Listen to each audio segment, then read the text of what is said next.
welcome to Baina Midday News coming to you live from Benab House, Atomic Junction, Medina. I'm Khadija Tukubra Keilani. Coming up this afternoon, President Akufo-Addo says Ghana has made significant investments in technology-driven education. Also, ECG urges community collaboration to safeguard electricity infrastructure.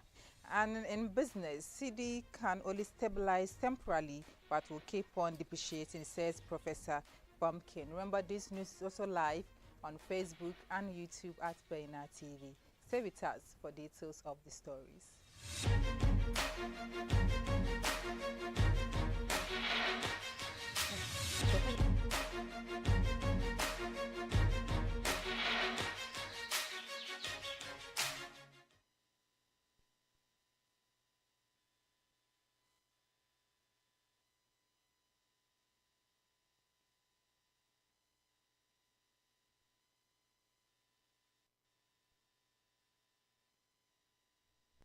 Thank you for staying with us now to our first story.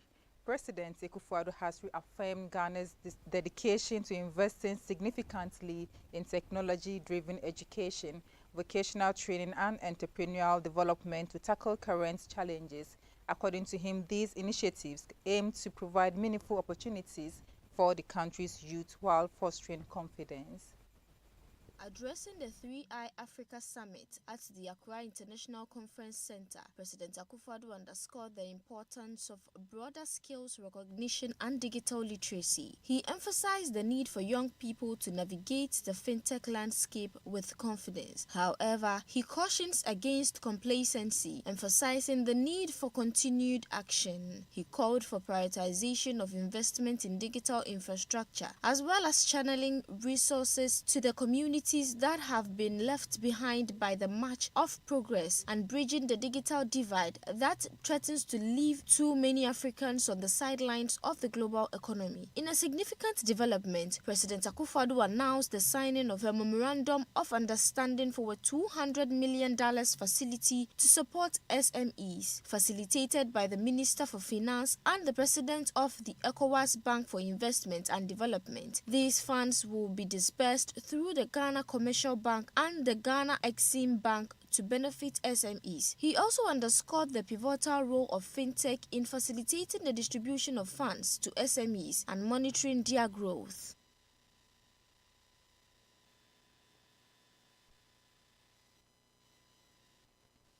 Away from education, at a meeting held currently between the Volta Regional Manager of Electricity Company of Ghana Limited, Ms. Christiana Jato Kalio, and the District Chief Executive of South Deyi in the Volta region, a significant call to action was made to strengthen the protection of vital ECG assets within the district. Emphasis was made on the need for collaborative efforts to combat rampant cable theft and the burning of power poles, which have been key contributing to some outages expressed in the region.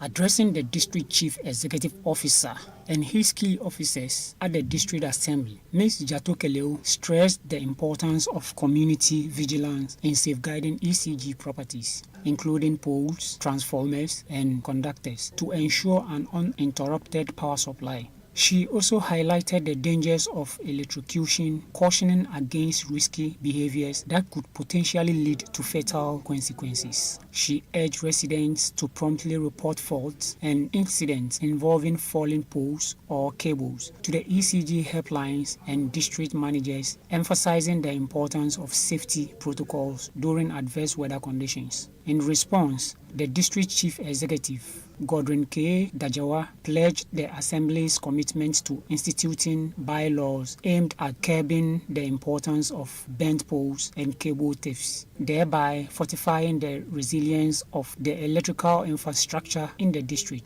Ms. Jato Kaleo further assured the District of ECG's forthcoming educational initiatives to enhance public awareness of safety measures and prevent accidents. She also appealed to the MCE and his key officers to settle outstanding bills promptly, emphasizing the critical role of financial stability in ensuring a consistent, reliable, and secure electricity supply for all residents. the collaborative efforts between ECG and the District Assembly stand as a beacon of hope, fostering a united front in the protection of ECG assets and the preservation of public safety. Through education and community engagement, a resilient framework is being forged to uphold the reliability and sustainability of the region's electricity network. Meanwhile, a member of the National Peace Council, Sheikh Armiya Shaibu, says the violent incident recorded at Kokum and elsewhere in the ongoing limited voter registration is a bad signal for the 2024 election and must not be encouraged. According to him, the disturbance has raised concerns about potential violence during the upcoming December general elections. Speaking to the media in Accra on May 13, Sheikh Armiya Shaibu said spilling of blood just limited voter registration is something that a well-meaning Ghanaian must discourage.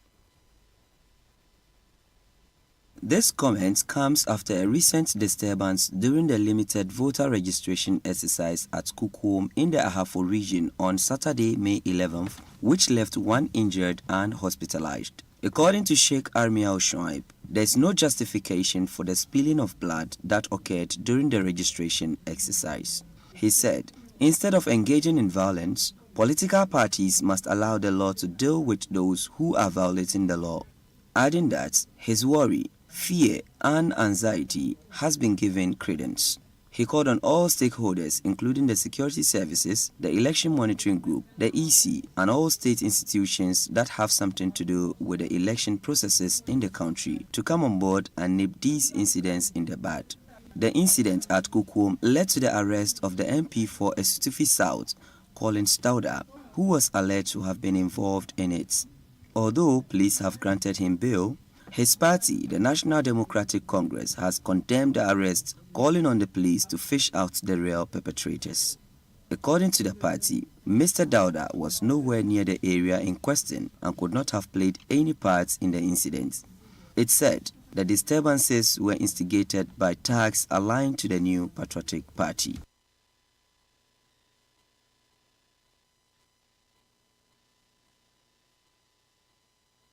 And in business this afternoon, economics and professor of finance at the University of Ghana, Professor Godfrey Mbapin, has asserted that the cedi can only be stabilized temporarily from the further depreciation in its performance against major foreign currencies, but continuous slipping as has been the trajectory for decades. He attributes this trend to the lack of robust microeconomic policy support for the Ghanaian cedi.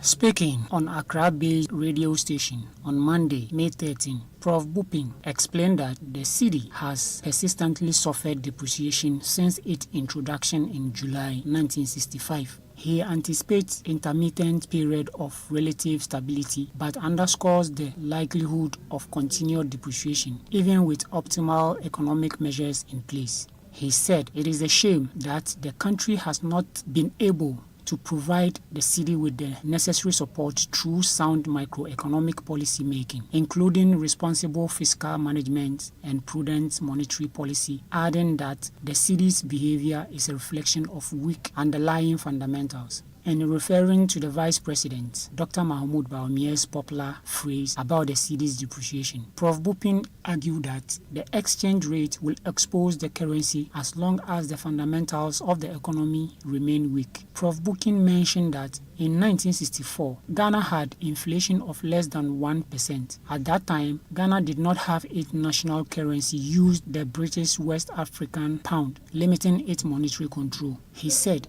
even after gaining independence, printing currency remained out of reach until in July 1965 when the cedi was introduced. However, inflation has been a continuous challenge since then. As of today, the US dollar averages 14.5 Ghana cedi, with analysts envisaging a continuous weakening trajectory. Has stated that the current depreciation of the cedi and inflation being experienced are largely due to the Bank of Ghana's reckless provision of funds to the government to spend on non-productive ventures. Mr. Thompson expressed concerns over the significant sum injected into the economy by the Bank of Ghana in 2022, stressing the negative repercussions of funding non-productive ventures. In an interview on Monday, May 13th, he criticized the Bank of Ghana's handling of monetary policy, highlighting its perceived lack of independence and tendency to collude with the government. He accused the central bank of conniving with the government under the guise that if they do not give the government money, the economy will collapse. He said the bank gives government huge sums of money which the government spends recklessly on the overburdened Ghanaians with high taxes. He emphasized the detrimental effects of such actions, including inflation, depreciation, and increased financial burden on citizens through higher taxation. Mr. Thompson warned that if these issues are addressed, Ghana's economic progress will stagnate. He urged for a shift towards productive investment and fiscal responsibility to mitigate the ongoing challenges and steer the country towards sustainable growth, saying money given to the government, which is not backed by productivity, leads to inflation, depreciation, and makes the nation poorer. And now in sports, Greek side PAOK faced a fight to keep Ghana international Baba Rahman, according to reports in East Anglican Daily, with the left back attracting interest from newly promoted side Ipswich Town and Brentford.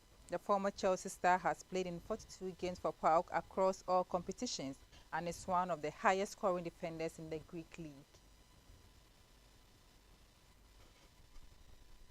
Earlier in the campaign, Brentford sent scouts to monitor the 29-year-old in their Europa Conference League game against Dynamo Zagreb as they look to strengthen in what has been a challenging season for the Bees, who lost Rico Henry to a knee injury. PAOK crashed out of the Conference League at the quarter-final stage, but Rahman is still statistically the best performing left-back in the competition, playing 671 minutes, bagging 1 goal and assisting once. He also created 5 goal-scoring chances for the Greek club in the Conference League. Rahman could double his wage with a move back to the Premier League, where he played 14 games for Chelsea before injury ragged his progress. Having decided to focus on his club career this year, Rahman has recovered his best form, and his newly found fitness has been accompanied by impressive performance in the league and Europe. PAOK are second on the league table with an outstanding chance of winning the title. They will hope that a league trump will be enough to convince one of their best players to stay at the club beyond the summer. And this is all we have for you on our midday news. I'm Khadija Tukubra Kayla, and our website, Baina Multimedia, has more. Have a good afternoon.